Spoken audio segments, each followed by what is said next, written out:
2025年10月11号，巴西总统卢拉在位于巴西东北部的巴伊亚州卡马萨里市的比亚迪巴西乘用车工厂里，拿着一把车钥匙，站在那条崭新的生产线旁边，对着台下的人说：上帝总用曲折的笔写下坦途，这绝对是我这辈子最难忘的一天。那种真情流露啊，你能感觉到那是发自内心的激动，而不是政客的作秀。那他站的这个地方呢，以前是福特的工厂，后来福特撤走了，这儿就荒废了，野草长得比人高啊，水泥地都一块一块的开裂。然后比亚迪，咱们传福哥投了55亿雷亚尔，差不多71个亿的人民币，把这儿变成了拉美最先进的电动汽车生产基地。卢拉说的特别形象啊，他说上帝写字儿喜欢曲曲歪歪，但最终写出来的终究是康庄大道。他让福特离开巴西，却让比亚迪来了，这是最好的替代。卢拉讲得很明白了，这个工厂不只是造车的，他让卡马萨里这个地方的人重新找回了尊严。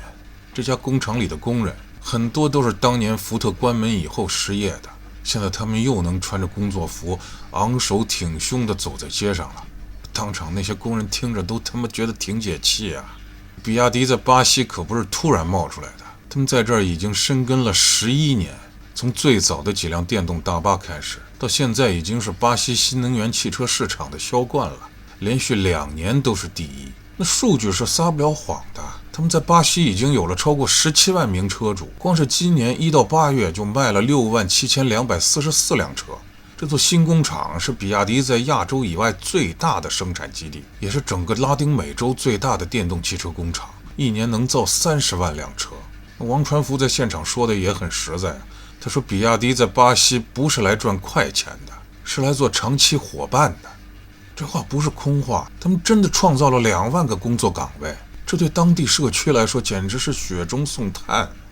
最有意思的是什么呢？这事儿啊发生在巴西即将举办的 COP30 气候大会的背景下，卢拉政府是明显想通过这样的合作向世界展示巴西的低碳转型决心。那传福哥多举起啊，当场就宣布要为在贝伦举办的气候大会提供30台定制新能源车，用来做低碳接驳，而且大会结束后，这些车都会送给当地的学校和公共机构啊。这企业的社会责任感，这绿色技术共享的理念，这味儿是不是囊一下就上来了？这得应咋做事情啊？卢拉在演讲里说，我们会继续加强和中国的关系。他还特别强调，中国15年来一直是巴西最大的贸易伙伴。最重要的是，他说我们把彼此看作是全球南方的重要国家。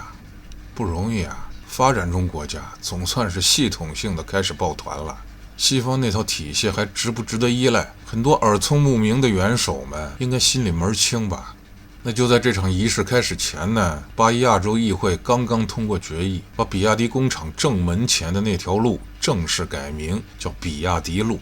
这是南美洲第一条以比亚迪命名的路啊。之前在美国的兰卡斯特、泰国的罗永也有2条比亚迪路，这以后一条一条越来越多了，在世界地图上是不是也能拼出个什么字儿来了？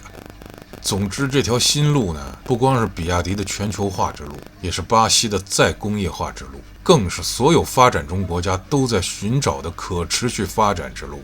就看看这条从废墟上重建起来的生产线，你是真能感受到这个世界正在发生变化。它将要变成的样子，是那些蠢货们永远也想象不到的。